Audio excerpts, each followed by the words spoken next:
Hello दोस्तों, जय हिंद। तो चलिए 29 जनवरी का करंट अफेयर्स को हम देखेंगे।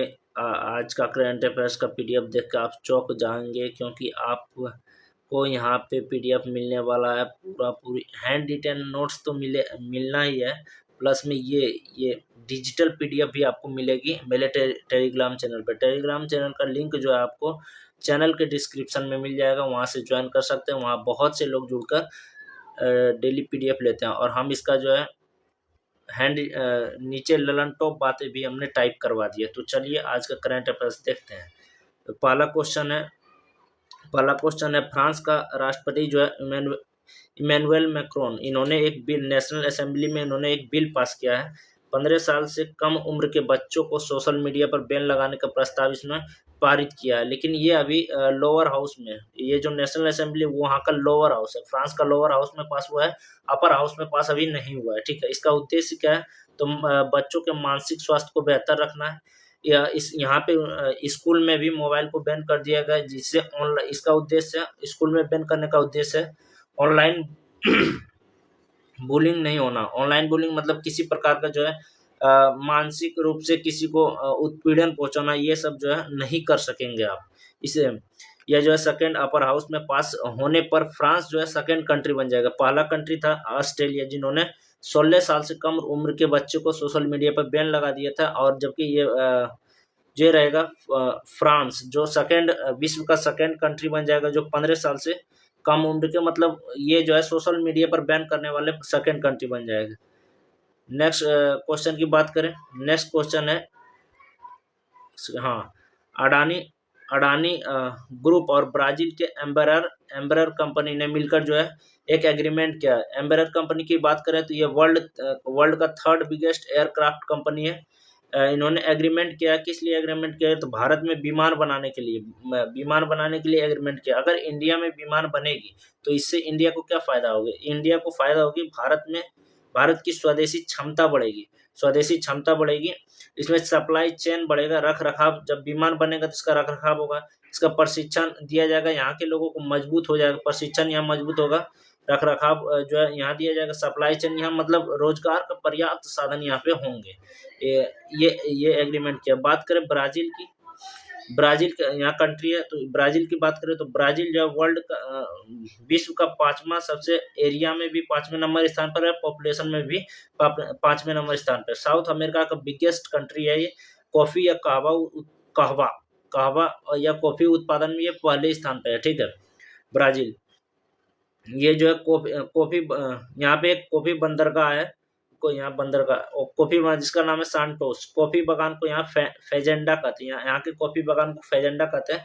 बात करें ब्राजील की राजधानी को, तो राजधानी की तो यह ब्राजील की राजधानी था पहले रियो डी जेनेरो, लेकिन अब जो है ब्राजील की रानी ब्राजीलिया, सॉरी, ये ब्राजीलिया। अब जो है राजधानी क्या है? ब्राजीलिया, ये अभी राजधानी है। 2025 में ब्रिक्स शिखर सम्मेलन का आयोजन हुआ था ब्राजील में। COP30 का आयोजन जो है ये भी ब्राजील में ही हुआ था। ब्राजील में ही COP30 का आयोजन हुआ था। चलिए नेक्स्ट क्वेश्चन अब देखते हैं। कल एक मुख्यमंत्री का डेथ हो गए थे, सॉरी, डिप्टी सीएम का, उप मुख्यमंत्री का, अजीत पवार जिनका नाम है। ये महाराष्ट्र के उप मुख्यमंत्री थे। महाराष्ट्र में 2 उप मुख्यमंत्री है, 2 उप मुख्यमंत्री जो है महाराष्ट्र में है। ठीक है, लेकिन ये जो है अजीत पवार पहले उप मुख्यमंत्री, ये अभी भी 2 मुख्यमंत्री है, जिसमें से एक जो है एकनाथ शिंदे है, दूसरा था अजीत पवार। अजीत पवार का जो है 28 जनवरी को विमान दुर्घटना में बारामती महाराष्ट्र में इसकी डेथ हो गई, यहीं से ये एमएलए थे। ठीक है, महाराष्ट्र के उप मुख्यमंत्री ये क्या थे? महाराष्ट्र के उप मुख्यमंत्री। जेट का नाम क्या था? लियर जेट 45 विमान, ये मतलब विमान का नाम था। ये 16 साल पुराना विमान था, 2 इंजन वाला विमान था। ठीक है, 1991 से बारामती में ये लगातार 7 बार एमएलए रह चुके हैं। राष्ट्रवादी कांग्रेस पार्टी एनसीपी से जुड़े हुए थे ये वहाँ पे जो है बारामती महाराष्ट्र में दादा के नाम से फेमस थे। महाराष्ट्र की सीएम की बात करें तो ये देवेंद्र फडणवीस है, जबकि डिप्टी सीएम एकनाथ शिंदे है। 2 डिप्टी सीएम वहाँ पे 2 डिप्टी सीएम बनाया गया। ठीक है, दूसरा डिप्टी सीएम एकनाथ शिंदे, पहला जो जिसकी डेथ हो गई। बात नेक्स्ट क्वेश्चन की बात करें। नेक्स्ट क्वेश्चन, स्मार्ट और एकीकृत मत्स्य बंदरगाह ये कहाँ बनाया गया? ये अंडमान अंडमान निकोबार द्वीप समूह के माया बंदर स्थान पर बनाया गया। माया बंदर स्थान पर जो है बनाया गया। ठीक है, यहाँ जो यह जो बंदरगाह बनेगी वह पीएम मत्स्य संपदा योजना से 100% फंड दिया जाएगा यहीं से। ये इसके लिए 200 करोड़ का जो है फंड पास हुआ है। 200 करोड़ इसमें लागत होगी। इसमें जो है 430 मछलियां पकड़ने वाली जहाज जो है लैंडिंग कर पाएगी यहाँ पे, ये जो बंदरगाह पर। इसका फायदा क्या है? इससे रोजगार बढ़ेगा, ब्लू इकोनॉमी बढ़ेगी। क्यों ब्लू इकोनॉमी? मतलब हो गया कि मछली जो मत्स्य पालन होता है वो ब्लू इकोनॉमी के अंतर्गत आता है। ये ब्लू इकोनॉमी बढ़ेगी, बड़ा रोजगार बढ़ेगा वहाँ। दादरा नगर हवेली और दमन द्वीप की बात करें, दोनों विलय कब हुआ? तो 26 जनवरी 2020 ईस्वी को यह विलय हुआ था। अंडमान निकोबार द्वीप की बात करें तो इसके पहले राजधानी तो पोर्ट ब्लेयर, लेकिन अब है श्री विजयपुरम, ये जो है अब राजधानी। सबसे ऊंची चोटी अंडमान निकोबार की तो सैडल पीक, एकमात्र सक्रिय बैरन ज्वालामुखी, एकमात्र सक्रिय वोल्केनो है। 10 डिग्री चैनल जो है अंडमान निकोबार को अंत करता है। 10 डिग्री जल संधि जो है इसको मतलब अलग करता है। इंदिरा पॉइंट जो कि ग्रेट निकोबार में, आप जानते हैं यह भारत का सबसे दक्षिणतम पॉइंट है। दक्षिणतम पॉइंट इंदिरा पॉइंट जो है, दक्षिणतम पॉइंट जो है इंदिरा पॉइंट है। ठीक है, दक्षिणतम पॉइंट।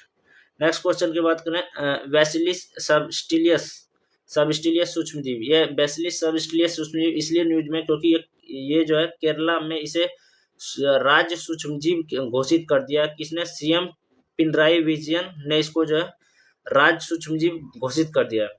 यह और ऐसा घोषणा करने वाले ये पहले स्टेट बन चुके हैं। इससे यह एक फायदेमंद प्रोबायोटिक बैक्टीरिया, प्रोबायोटिक मतलब होता है ये मतलब लॉस नहीं पहुंचा। कुछ बैक्टीरिया ऐसे होते हैं जैसे लैक्टोबैसिलस जो हमारे दही में पाया जाता है वो हमें लाभ पहुंचाते हैं, तो वैसा बैक्टीरिया जो हमें लाभ पहुंचा, प्रोबायोटिक। इसका लोकेशन का ये मिट्टी के अंदर रहेगा, आंत के अंदर। ये फायदा पहुंचाता है, मिट्टी की उर्वरता को मतलब बढ़ावा देता है और रोग प्रतिरक्षा तंत्र, इम्यून सिस्टम को जो है मजबूत करेगा। ठीक है, यह नॉन पैथोजेनिक बैक्टीरिया यानी रोग ये उत्पन्न नहीं करेगी, आप जानते हैं। इसी दौरान इसी क्रम में हम बात करें फादर ऑफ माइक्रोबायोलॉजी, तो ये ल्यूवेन हॉक है, जो कि father of immunology Edward Jenner. Edward Jenner किसके लिए फेमस है? यह चेचक के पहले टीके का इन्होंने खोज किया था, या फिर टीके के पहले टीके की इन्होंने एडवर्ड जेनर ने खोज किया था। नेक्स्ट क्वेश्चन की बात करें, स्माइल इंटरनेशनल फिल्म फेस्टिवल का जो है 12वां संस्करण न्यू दिल्ली में जो है संपन्न हुआ। 28 जनवरी से 3 फरवरी तक ये संपन्न होगा। यह जो है किसके लिए? यह बच्चों और युवाओं के लिए फेस्टिवल है। फिल्म फेस्टिवल जो आयोजन बच्चों और युवाओं के लिए का है। स्माइल फाउंडेशन द्वारा ये आयोजन किया जाएगा। अजंता एलोरा गुफा की बात करें, अजंता एलोरा फिल्म फेस्टिवल 2026 की बात करें तो यह इसका 11वां संस्करण छत्रपति संभाजी नगर में संपन्न हुआ, जिसका पुराना नाम औरंगाबाद था, अब जो नाम बदलकर छत्रपति संभाजी नगर कर दिया। यहीं पे एक पुरस्कार दिया गया, पद्म पानी अवार्ड। पद्म पानी अवार्ड जो है किसको मिला? इलैया राजा को मिला, संगीतकार है ये। ठीक है, 1983 में यूनेस्को में शामिल हुआ था अजंता और एलोरा। 1983 में 4 शामिल हुए। 4 कौन? एक अजंता, एक एलोरा, एक आगरा का ताजमहल, एक आगरा का किला, ये 4 जो है शामिल हुए हैं। 20 रुपये के नोट पर जो है एलोरा की गुफा छापे जाते हैं। ठीक है, नेक्स्ट क्वेश्चन की बात करें, तवी बोटिंग फेस्टिवल जो जम्मू कश्मीर के तवी नदी पर जो है जम्मू कश्मीर के तवी नदी पर यह आयोजन किया गया है। तवी नदी के ऊपर यह आयोजन किया गया है। झेलम नदी की यह सहायक नदी, तवी नदी झेलम नदी की सहायक नदी है। झेलम नदी की बात करें, इसका उद्गम जो है बेरीनाग में होता है। और झेलम नदी के किनारे पर जो है बुलर झील है, और बुलर झील मीठे पानी की सबसे बड़ी झील है, फ्रेश वाटर की सबसे बड़ी झील है। और झेलम नदी की बात करें तो इसके ऊपर तुलबुल परियोजना और उरी परियोजना दोनों जो है झेलम नदी पर है। वेद में इसको बीतास्ता के नाम से जानते हैं। आप कमेंट में झेलम और बीतास्ता का युद्ध कब हुआ था? केरल की बात करें, केरल में जो है एक बोटिंग रेस होता है जिसका नाम है नेहरू बोटिंग रेस, या बल्लम काली बोट रेस, इसको दोनों को कहते हैं। आप ट्रेंडिंग में देखें, एक बच्चा नाव पर जो है इस तरह, और आगे में एक बच्चा यहाँ पे खड़ा था और हाथ जो है इस तरह हाथ मार के जो है बढ़ रहा था, तो वो ये ट्रेनिंग यही बोट रेस है, बल्लम काली बोट रेस। नेक्स्ट क्वेश्चन है, नमो लक्ष्मी योजना, ये कहाँ हुआ है? नमो लक्ष्मी योजना गुजरात में शुरू किया गया है। ये इसका उद्देश्य क्या है? लड़की की शिक्षा को बढ़ावा देना। इसमें 1250 करोड़ रुपया फंड इसमें जो है लगाए गए हैं। इससे क्या फायदा होगा? इससे जो है ड्रॉप आउट रोकना, यानी कि आप देखते हैं 9th-10th में लड़की पढ़ के जो है छोड़ देती है, तो ये ड्रॉप आउट कर देती है, तो ड्रॉप आउट को रोकना ही इसका उद्देश्य है। हायर एजुकेशन को बेहतर बनाना लड़कियों के लिए, हायर एजुकेशन की तरफ बढ़े, ताकि ये पोषण को बेहतर बनाना, हायर एजुकेशन, ड्रॉप आउट रोकना, यही 2025-26 के लिए यह योजना चलाया गया। 12 लाख से अधिक गर्ल्स को इसमें शामिल किया गया है। इसके लिए स्कॉलरशिप जो है 9th क्लास में 10,000 दिया जाएगा, 10th क्लास में 10,000, यानी 9th और 10th मिला के 20,000, 11th में 15,000 और 12th में भी 15,000, दोनों मिला के 11-12th में 30,000 दिया जाएगा। पास आउट होने के बाद ये मिलेगा, ठीक है। नेक्स्ट क्वेश्चन की बात करें, मुख्यमंत्री सेहत योजना। मुख्यमंत्री सेहत योजना जो कि सीएम भगवंत पंजाब में शुरू किया गया, जिसके सीएम को भगवंत मान जी, इसको जो यहाँ के सीएम है। फ्रेश कैशलेस हेल्थ केयर योजना है, 10 लाख पर परिवार, 10 लाख पर परिवार हेल्थ इंश्योरेंस इसमें मिलेगा सबको, पर परिवार को मिलेगा, ठीक है। 25,000 पिंड, यहाँ पे जो है पंजाब में 2500 पिंड क्लिनिक बनाए जाएंगे, जिसमें जो प्राइवेट और गवर्नमेंट हॉस्पिटल भी शामिल है। यह जो आयुष्मान भारत योजना में दिया जाता था 5 लाख पर परिवार हेल्थ इंश्योरेंस, तो पंजाब सरकार ने घोषणा की हम 10 लाख पर परिवार हेल्थ इंश्योरेंस देंगे। यह जो है यह सेंट्रल का स्कीम है और यह जो है स्टेट का स्कीम है, याद रखिए। नेक्स्ट क्वेश्चन की बात करें, लकुंडी गांव कहाँ पे है? कर्नाटक में। यहाँ पे एक मंदिर है, वीरभद्रम स्वामी मंदिर। यहाँ इसी के पास जो है खुदाई में जो है नवपाषाण काल का अवशेष मिला है।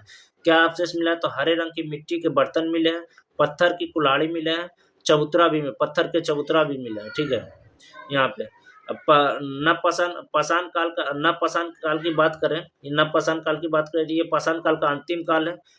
इस नवपाषाण काल के अंतिम काल है, जो यह जो है नवपाषाण काल जो है पाषाण काल के अंतिम काल है।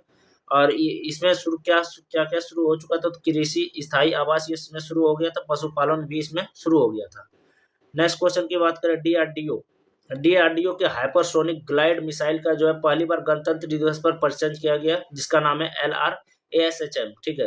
डीआरडीओ ने तैयार किया था। यह पहली जो है हाइपरसोनिक मिसाइल डीआरडीओ द्वारा तैयार किया है। लॉन्ग रेंज की मिसाइल है, एंटी शिप है, यानी शिप को ये नस्ते नाबूद करेगी। और ये जो है नेवी इसको यूज करेगा। आप जानते हैं शिप तो नेवी में यूज करेगा। 5 मैक्स से अधिक स्पीड को ही हम हाइपरसोनिक मिसाइल कहते हैं। तो कैसा लगा वीडियो जरूर बताएं, और PDF तो टेलीग्राम चैनल पर भी ही मिलेगा, और एक बार सब्सक्राइब कर ले हमारे मैम के लिए। Thanks for watching.